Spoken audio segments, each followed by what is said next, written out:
Yun, buko. Basag. Basag agad eh. Tingnan natin.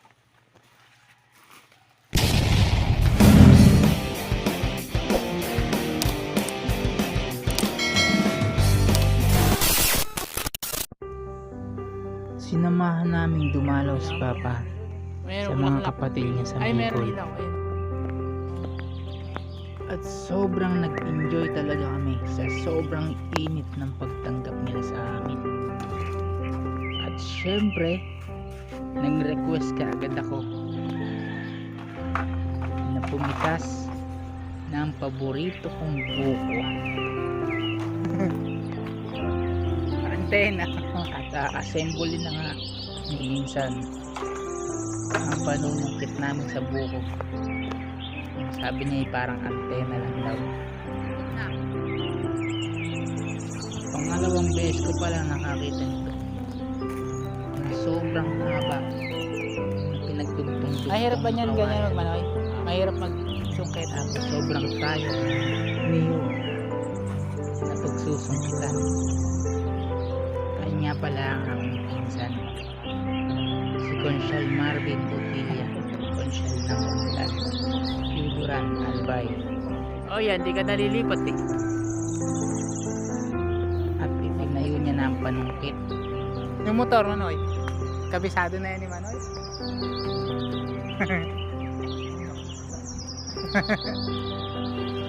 Hindi na kailangan tapikin.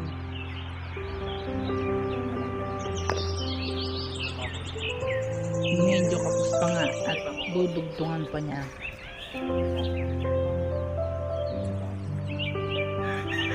Yung parang nakapatong.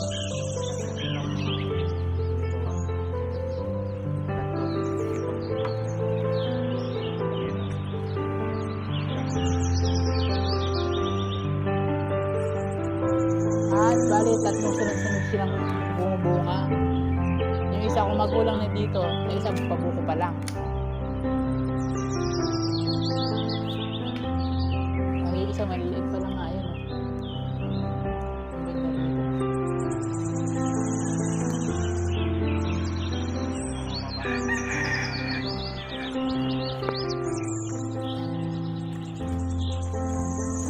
Anak, parang bali ah. Sinimula ng abutin ni sa mga niyog. Pero di naman oh. Oh, Ayun nga, taas. abot na yung Ayan, kanyang panungkit. Yan, mabagsakan ka.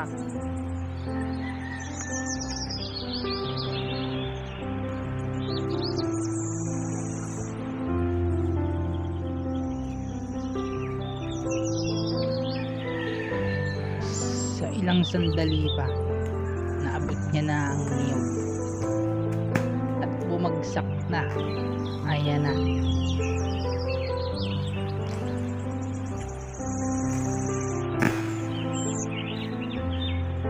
Bagsak.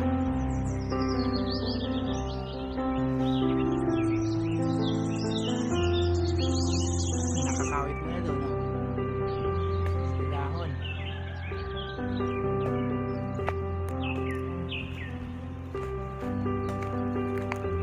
Ito nga pala yung unang Serious na? bagsak. Walang laman.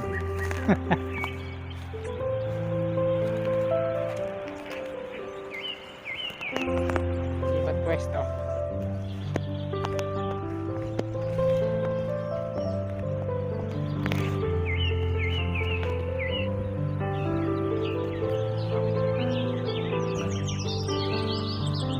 At lilipat nga pala kami sa kabilang puno upang maghanap ng magandang bunga.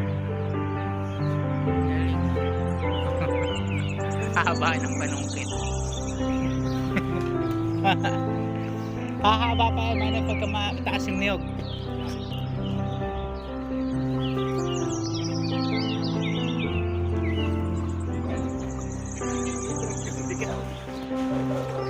Oh, hindi naman yung sinusungkit eh.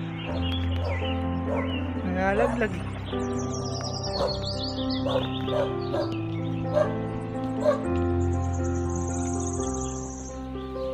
Heto na ang pangalawa.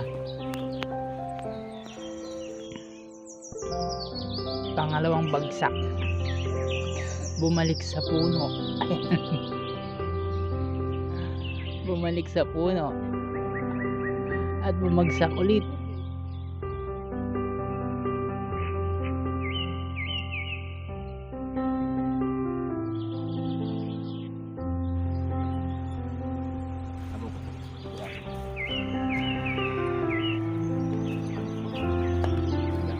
Saktuhan lang ng sarap. Biyakin na ni Isan. Mekos lang. Ayan, walang laman. Uhog. Maski uhog ay wala. Apply na naman tayo, Isan. Mekos lang.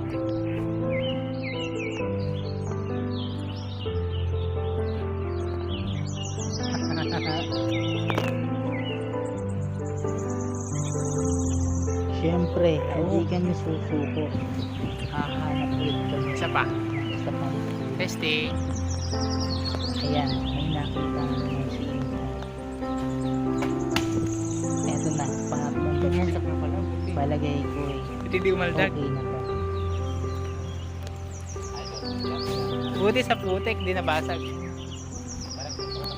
Totoo na yan. Ito yung pangatlong bagsak. Ay, totoo na. Bibiyak na ulit. Ayun. Wow! Na. Saktong sakto. Kaya na pumitak na ano nang pumitak. Sila pala, hindi pala Tayo, ilag. Sayang manok.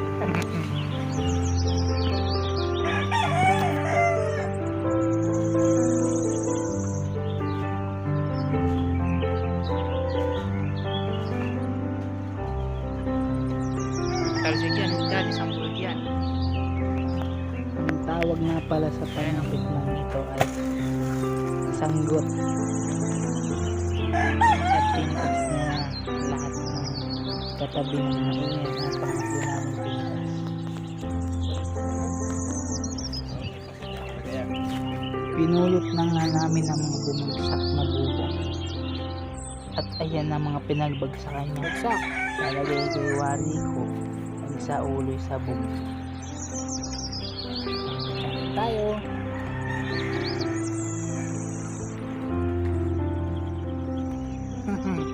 Buko. Yot, kutsara. Kaya nyo na yan. Kutsara na lang dyan, Manoy. Sa buko. Para pil na pil.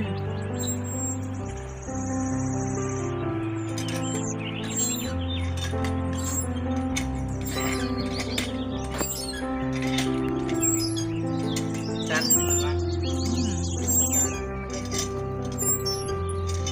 Likol na likol.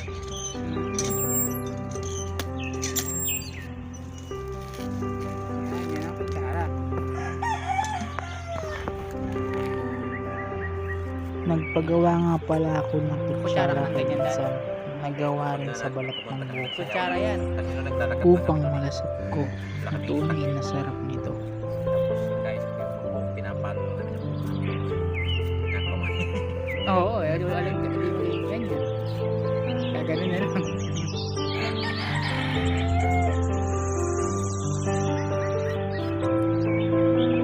Ayan, tapos na. Ito nga pala Kutsara. ang itsura ng kutsara. Nagawa sa balat niya.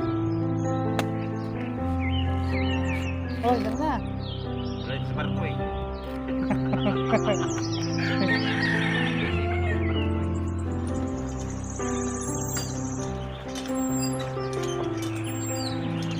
At sinimulan na nga namin kumain ng sariwang buko.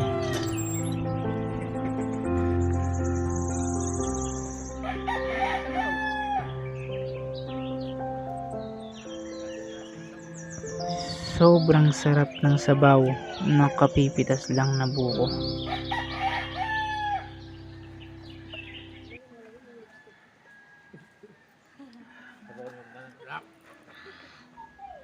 Sobrang saya ko nga pala sa mga oras na to.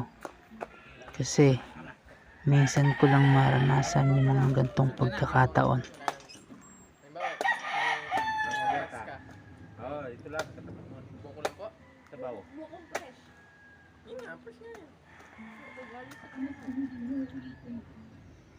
Sinuot ko na nga pala ang jacket ko.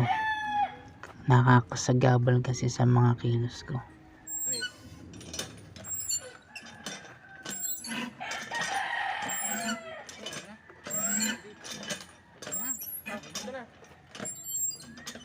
Hindi natin pabukasan. Ano naman ang kakainin niyo? Loob. Hindi na hugasan.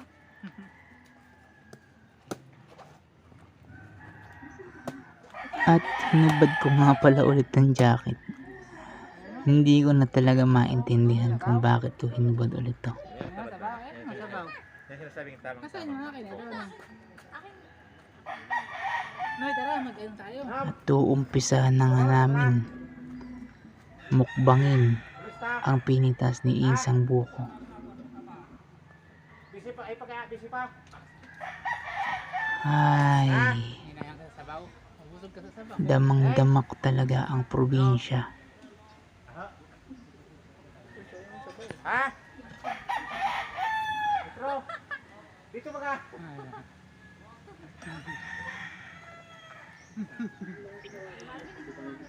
Kasama ko nga pala dito ang aking bayaw na si Daniel Soler Hinayang sa sabaw. de Guzman. Natapon lang ako.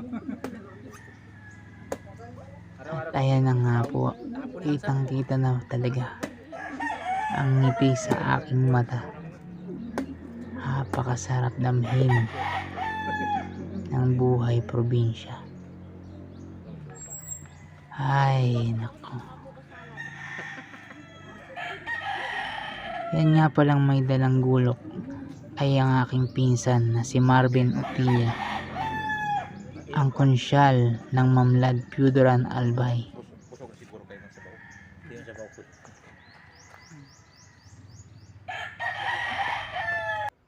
At ipinakita ko na nga, saktong-sakto at tamang-tama ang kapal ng bukong napitas ni Insan.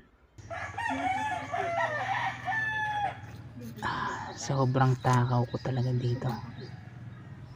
Kutsara pati na. Para akong inosente. Ano eh? Pwede na to? Harap.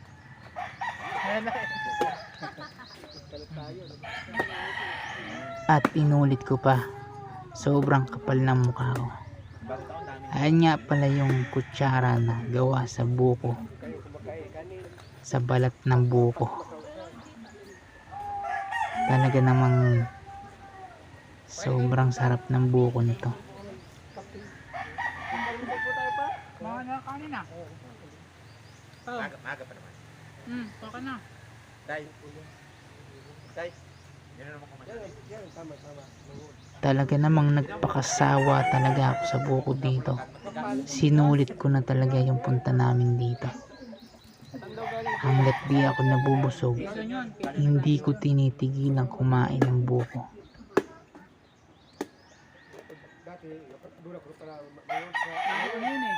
Pitas na lang pitas. Basta may ibenta lang. Yung sabi bayan yung pula. Yan nga palang nakasorpit na isa ay ang aking ama.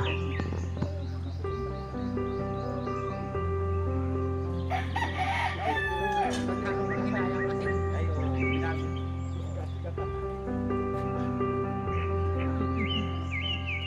Kaya ko ba marami ka nakainin?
Ganito kutsara nila dito.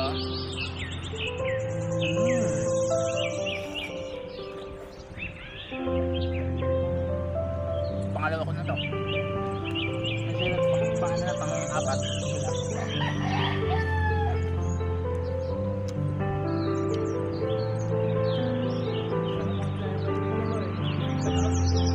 Dalawa na, gamit na po. Nakakano yata eh.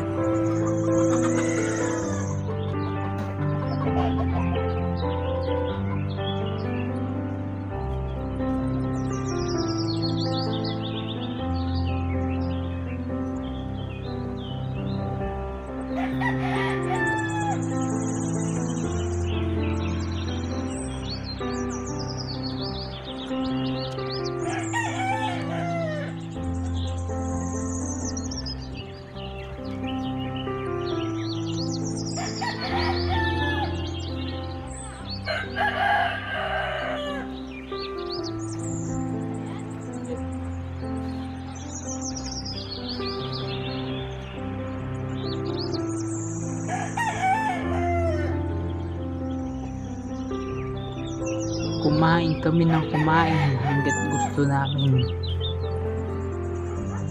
Hindi namin alintana kung kami sasaktan ng tiyan. Basta kain lang ng kain ng kain ng kain. Yun lang alam ko sa mga oras nito. Kumain ng kumain ng kumain.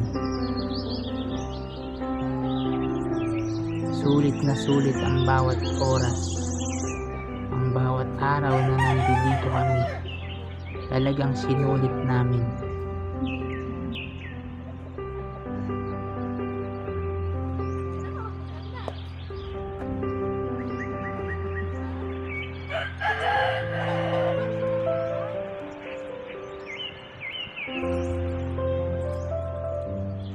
Apat na ako. Busog na ako.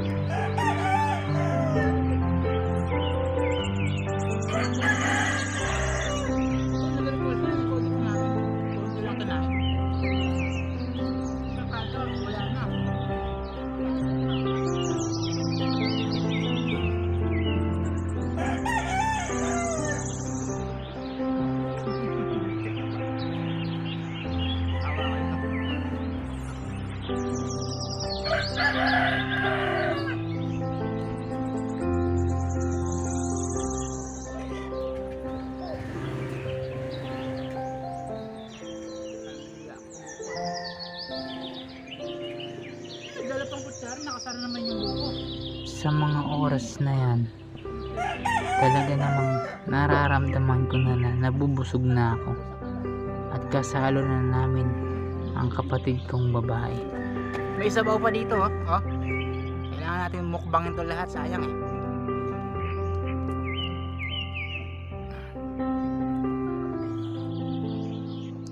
Busog na ako eh. Kakaapat na ako, pang 5 na rin.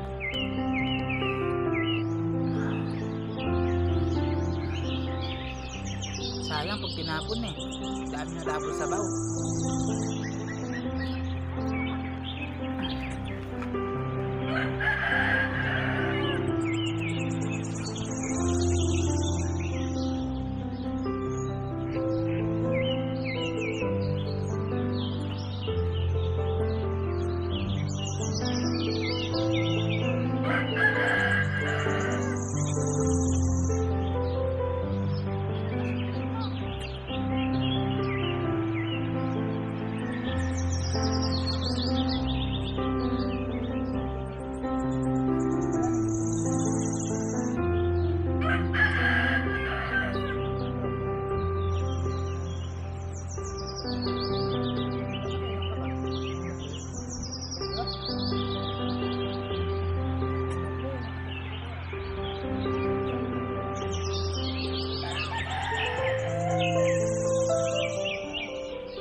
picture yan dyan sa video. Pwede yung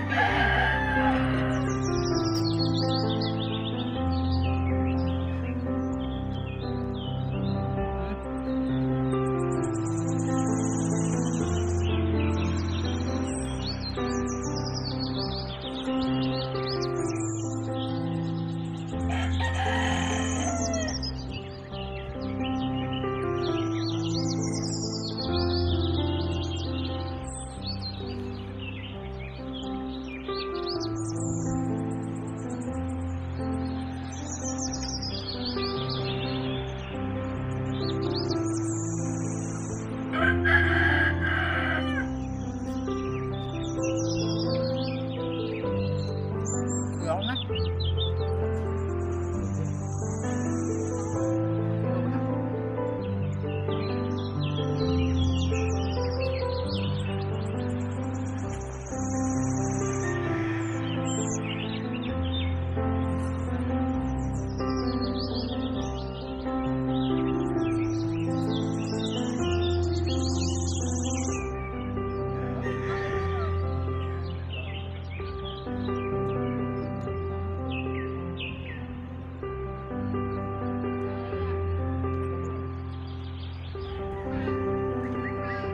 At dumating na yung oras na suko na talaga ako.